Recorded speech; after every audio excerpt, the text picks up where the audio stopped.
Growing up in South Africa, my diet as a kid consisted of meat, rice, potatoes, and more meat. This means that my palate as an adult is pretty limited and that I've never really been too keen on vegetables or anything too far outside my staples. I also have an uncontrollable sweet tooth and my snacking habits, well, they're not great. I knew something had to change when, even though I exercise often, I noticed I was developing an early onset of dad gut and lacking energy throughout my day. So I decided to go vegan for 30 days.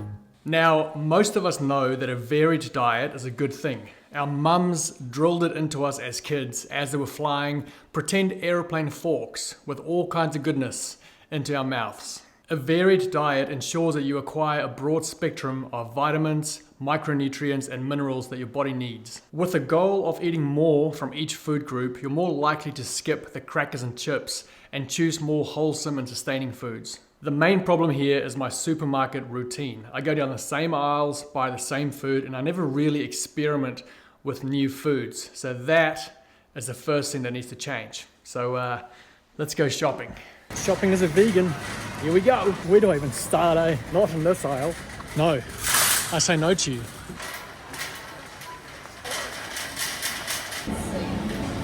I just found vegan magnets, magnet minis. See, it's got the V right there for vegan. Let's go. Let's go. So normally, I would say yes please. Just some salt and vinegar chippies, but I've heard there are these baked peas that are really, really good. And I'm going to substitute my chippies for those and my chocolates for almonds and some fruit. I think those are them. Harvest snapped baked peas. Vegan friendly, yes please. Some almonds. There are so many tofus. I'm looking for the one that James recommended, like a satay one. Oh, here we go. That's the one, baby. And the last thing we need is some veg and fruit, baby.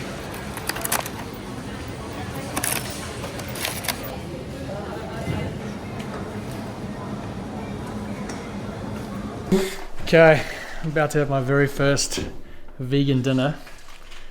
I'm not gonna lie to you, it doesn't look very appetizing. My wife's done a great job too. No, you've done a great job to make it look pretty, but the beans just not the same as mince, is it? What is it, babe? What are the beans? They're pinto beans with like a Mexican sauce, and like a Mexican sauce. That's fine. Is it? Yeah.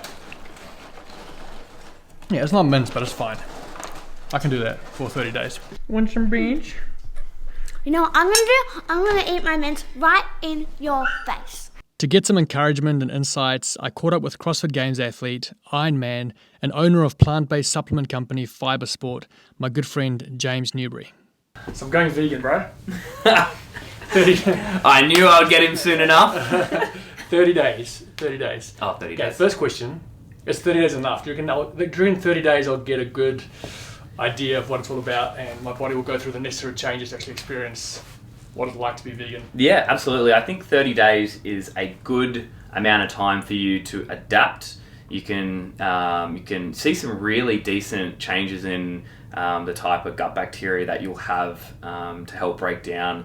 Probably if you're going from, say, an omnivorous diet, depending on the ratios and how much plant you already have, you can see some like pretty significant changes within 7 days in terms of how you start to process all those plant foods. Yep. But after 30 days, you'll start to probably be feeling pretty good, I reckon. Okay. Just as long as it's varied. Like the key thing here is variety. If we can get heaps of variety, lots of different plants. Like if we can, I'll write you a really cool plan. I'll make sure that plan has like 35 plus different varieties of plant food. That'll make you feel good. Okay. But won't make it too hard for you to do. Maybe what you could anticipate feeling if we start to add in, things like some beans, chickpeas, a bit of tofu, a bit of tempeh, and we're starting to add in some more leafy greens like kale and spinach, and we will definitely add in sprouts, strawberries, blueberries, raspberries, blackberries, and we'll do it gradually so you don't just load up on a ton of chickpeas immediately, because you're going to have to start dealing with more so now, considering the whole plate is going to be just different types of plants. you'll be dealing with more salicylates, oxalates, phytates, and we can adapt our gut to a lot of different stuff. We can create that microbiome or that environment inside the gut that will be able to handle all these types of things, and they actually start to become things that can help us regulate the types of gut bacteria that we have and make sure nothing is overpowering the gut. And we want balance. Something might be overpowering because we're loving this particular food for a few weeks and it overpowers a little bit, but then we go off it and we try something different.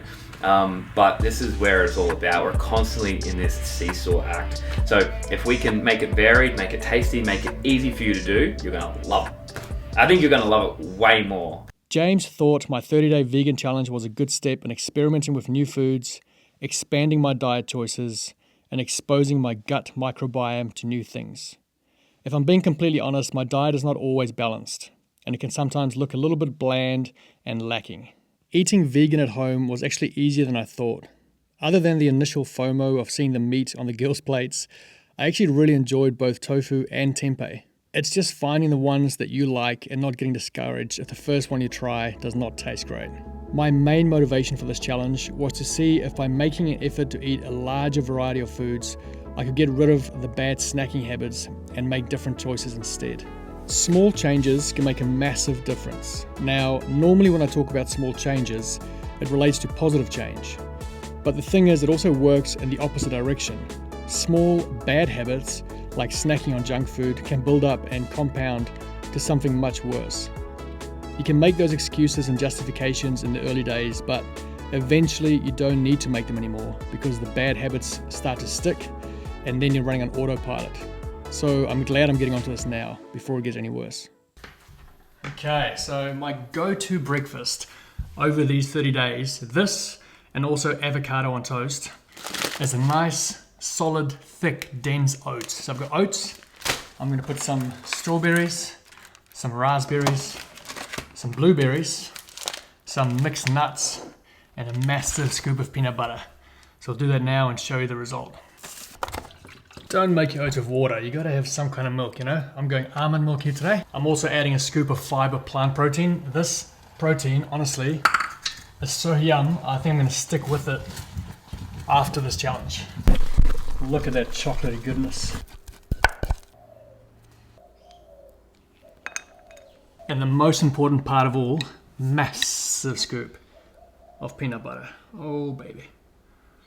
Oh my gosh, I don't care what your dietary inclinations are, that right there, that is a meal for a king. Look at the state of that. Let's go.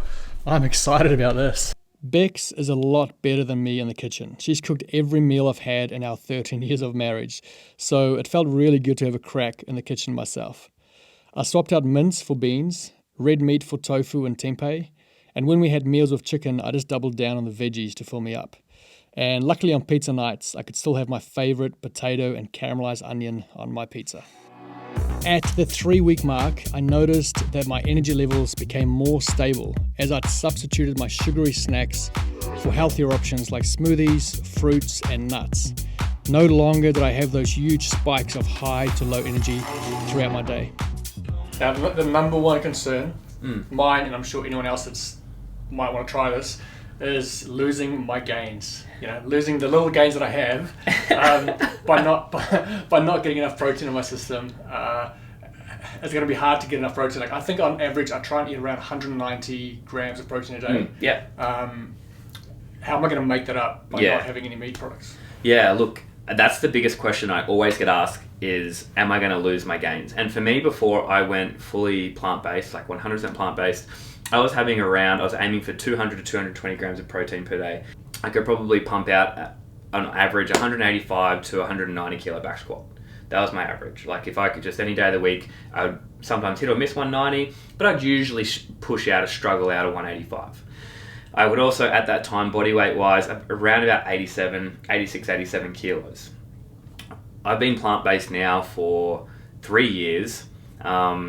I haven't done a ton of squatting in recent times, but the other day I did like a 5 at 150, so I dare say I could probably push out a 180, 185, and I'm definitely squatting a lot less now. Maybe I'm just a little bit fresher, that might be the case. But in terms of weight wise, I'm actually looking at dropping some weight so I can get into an under 80 kilo category, but I'm typically sitting around between 85 and 87 kilos anyway. So I haven't lost really any strength, haven't really lost any weight. So, and I'm having now, in comparison, I'm having roughly between 100 and, I would say on average, 140 to 160 grams of protein a day. So I've dropped about 60 to 70 grams of protein per day and haven't seen a change in weight or strength. Done and dusted. 30 days as a vegan. And honestly, I feel great. I feel really, really good. I think the major change for me, other than obviously not eating meat, was the snacking. The foods that I used to eat between meals, a lot of them also contain animal products. And so I had to be a lot more intentional over these last 30 days when it came to my snacking. And I think the foods that I replaced with, to snack with, has had the biggest impact, especially on my energy levels being stable throughout the day. I am definitely expanding my palate. I actually really enjoy beans and tofu now, and I'm planning on making those things part of my weekly diet. I now love snacking on blueberries, raspberries, and strawberries rather than the chocolates or the chips that I used to go for. And having protein shakes with banana and avocado with some nuts and seeds, that has become a go-to snack to sustain me throughout the day as well. So I'm going to continue using those snacks rather than reaching the cupboard for some chocolate. So one thing is for sure, from now on, I will be a lot more adventurous with my food. But I love meat and I love eggs. I'm a big fan. And I really value the nutritional value that is within those foods. And so I'm bringing it back. I'm bringing it back, starting right now.